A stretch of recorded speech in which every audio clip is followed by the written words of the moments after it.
कुछ खोना है कुछ पाना है, जीवन का खेल पुराना है।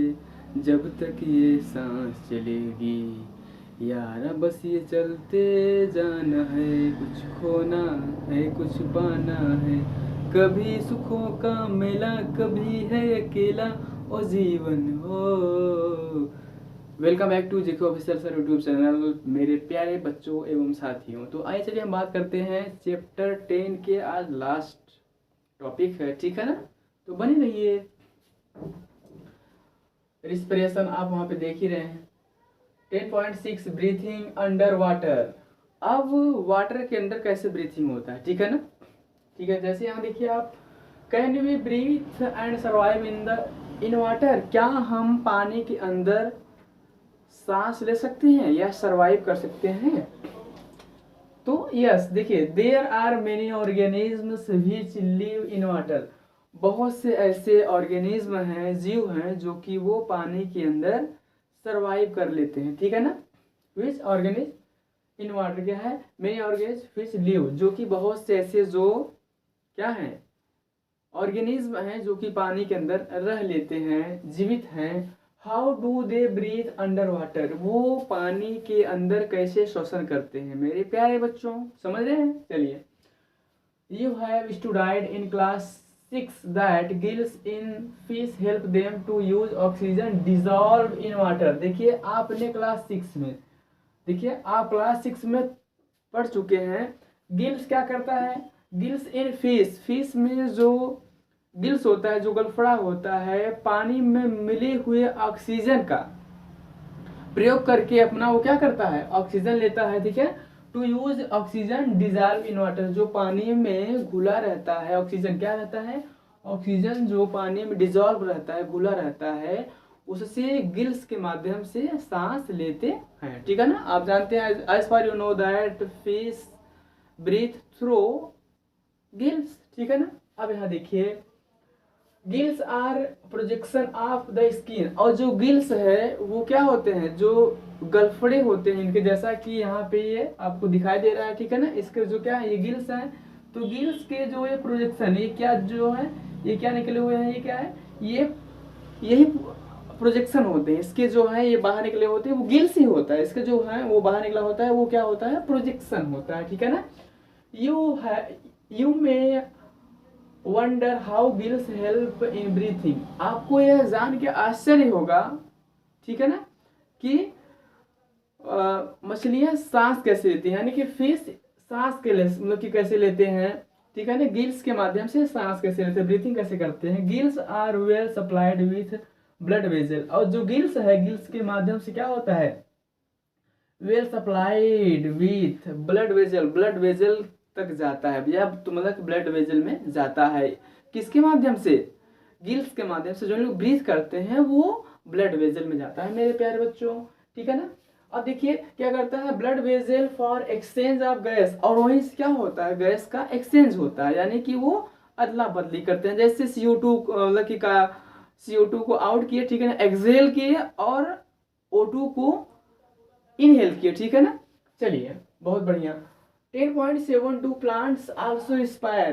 10.7 में आपका क्या है कि जो प्लांट है वो रिस्पायर करते हैं, ठीक है ना। वो क्या, वो रिस्पायर करते हैं, शोषण करते हैं, तो बिल्कुल शोषण करते हैं, आप सही सुन रहे हैं, ठीक है ना। ये आपका क्या है, सॉइल पार्टिकल। अच्छा देखिए, ब्रीथिंग ऑर्गेनिज्म इन फिश, ठीक है, अच्छे हो गया। Roots absorb from the soil. अब अभी हम इसके बारे में बात करेंगे, we are going to talk about of that, ठीक है ना। यहाँ देखिए, लाइक अदर ऑर्गेनिज्म, दूसरे ऑर्गेनिज्म्स की तरह plants also respire for their survival, ठीक है ना।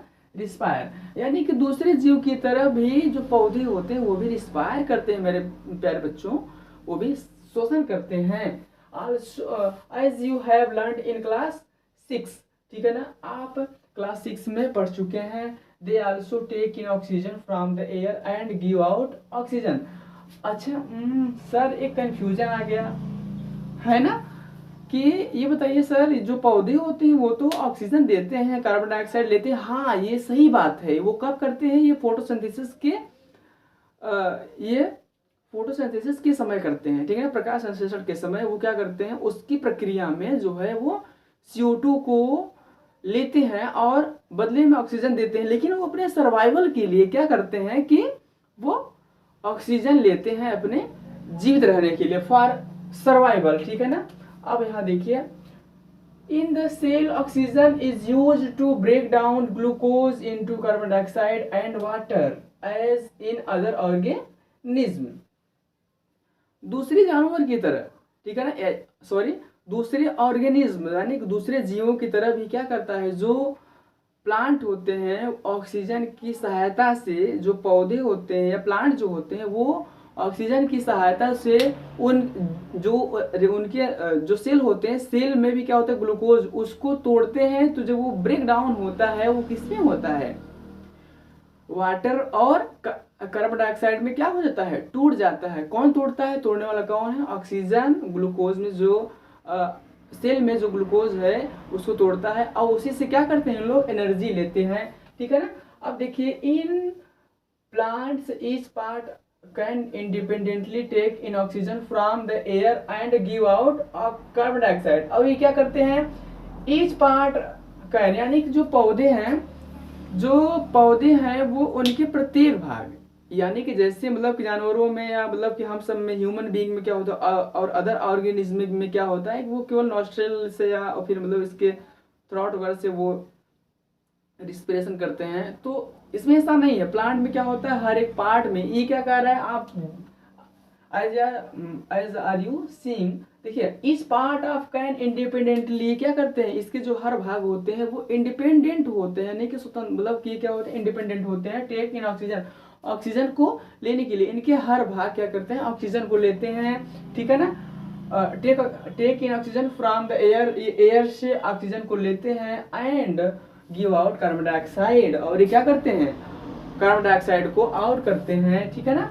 You have already learned in chapter 1 that the leaves of the plant have teeny pores. Teeny pores means छोटे छोटे छिद्र होते हैं जिसे हम क्या कहते हैं, stomata, exchange of oxygen and carbon dioxide, ठीक है ना। जो पौधे में क्या होते हैं, लीव्स होते हैं, ठीक है ना, यही कर रहा है कि, ठीक है, टीनी पोर्स। आपने you have already learn in chapter 1 that leaves, sorry, हाँ ये सही है, लिप्स में क्या होता है, टीनी पोर्स होते हैं, ठीक है ना, और उसके माध्यम से क्या होता है, जो कि टीनी पोर्स के माध्यम से स्टोमेटा होता है, ठीक है ना, उसी के माध्यम से क्या होता है कि गैस का एक्सचेंज होता है, वो गैस का एक्सचेंज करते हैं। तो क्या करते हैं, lips of the plant have tiny pores called stomata for exchange of oxygen and carbon dioxide. Carbon dioxide और ऑक्सीजन का आदान प्रदान करते हैं, एक्सचेंज करते हैं, ठीक है ना। अब देखिए, like all other living cells of the plants, the root cell also need oxygen to generate energy. अब क्या है, like all other living cells to the plant, the root cells। अब देखिए, जिस प्रकार से जो पौधे हैं, ठीक है, अरे उनके जो सब भाग हैं, उसी प्रकार से जो उनके रूट हैं उनको भी ऑक्सीजन की आवश्यकता होती है। अच्छा, अब आइए देखिए ये कैसे होती है। इसमें roots take up air from the air spaces present between the soil particle. अब देखिए, जो रूट है ये क्या करते हैं, टेक अप एयर, ये भी क्या करते हैं, एयर लेते हैं फ्रॉम द एयर स्पेसेस, यानी कि जो इनके जो जड़ होते हैं उनके अंदर क्या होता है, जो मृदा होता है उसके जो स्पेस होते हैं, ठीक है ना, जो मृदा में स्पेस होता है, ये वहीं से क्या करते हैं, ऑक्सीजन अपना एयर लेते रहते हैं। प्रेजेंट बिटवीन द सॉइल, यानी कि जो मृदा के जो बीच में रहता है उसी माध्यम से क्या करते हैं, एयर लेते हैं, ठीक है ना। Can you guess what would happen if a potted plant is over water. Can you guess, क्या आप अंदाजा लगा सकते हैं कि कोई पॉट हो गया, कोई गमला हो गया और उसमें प्लांट लगा है, यदि आप उसमें ज़्यादा पानी डाल देते हैं तो फिर क्या होता है, ये होता है मेरे प्यारे बच्चों कि उसमें क्या होता है, जब उसमें जब पानी जब ज़्यादा डाल देंगे तो जो एयर, जैसा कि मैंने आपको बताया कि जो मृदा होती है उसके मतलब कि जो स्पेस होते हैं उसमें एयर होता है, तो वो क्या होता है, जब ज़्यादा पानी जब डाल देंगे तो जो एयर होता है वो बाहर चला जाता है, उसमें पानी चला जाता है, ठीक है ना। जो मृदा में जो एयर होता है, ठीक है ना, वो पानी डालने पे वो पानी अंदर चला जाता है और जो उसका जो एयर होता है वो बाहर निकल चला जाता है। तो आप समझ पा रहे होंगे, in this chapter you learn that, इस अध्याय में आपने सीखा respiration is a vital biological process. जो रिस्पिरेशन है ये सभी जीवों में होता रहता है, ठीक है। सभी ऑर्गेनिज्म में क्या है, ये कॉमन सी बात है, साधारण सी बात होता रहता है। अब देखिए processes of all living organisms need to respire to get the energy needed for their survival। अच्छा, ये बायोलॉजिकल प्रोसेस है। All living organism need to respire to get the energy, ठीक है ना। सभी जीवों में क्या है कि एनर्जी प्राप्त करने के लिए रिस्पायर होना आवश्यक है, जरूरी है, ठीक है ना, फॉर देयर सर्वाइवल, उनको उनकी जीवित रहने के लिए, ठीक है ना। अब यहाँ पे आप देखिए इसे सॉइल पार्टिकल हो गया आपका, जैसा कि मैंने आपको बताया था, ये स्पेसेस हो गए इसके, ठीक है ना। अब क्या है, रूट हेयर है, ठीक है ना, रूट हेयर। अब एयर स्पेस यानी कि सब इसमें ये स्पेस है, ठीक है ना। Root absorb air from the soil, जो रूट है वो एयर कहाँ से एब्जॉर्ब करता है, उनके स्पेसेस से। तो थैंक यू सो मच, और आप मुझे इतना प्यार दुलार देते हैं, इसके लिए बहुत बहुत शुक्रिया आपका। ये चैप्टर समाप्त होता है, लेसन 10 समाप्त होता है, ठीक है ना। और यदि आप, मेरा आपसे गुजारिश है कि यदि आप आर्थिक रूप से मदद नहीं कर पा रहे हैं तो फिर सब्सक्राइब तो कर दिया करें मेरे प्यारे बच्चों एवं साथियों। Thank you so much.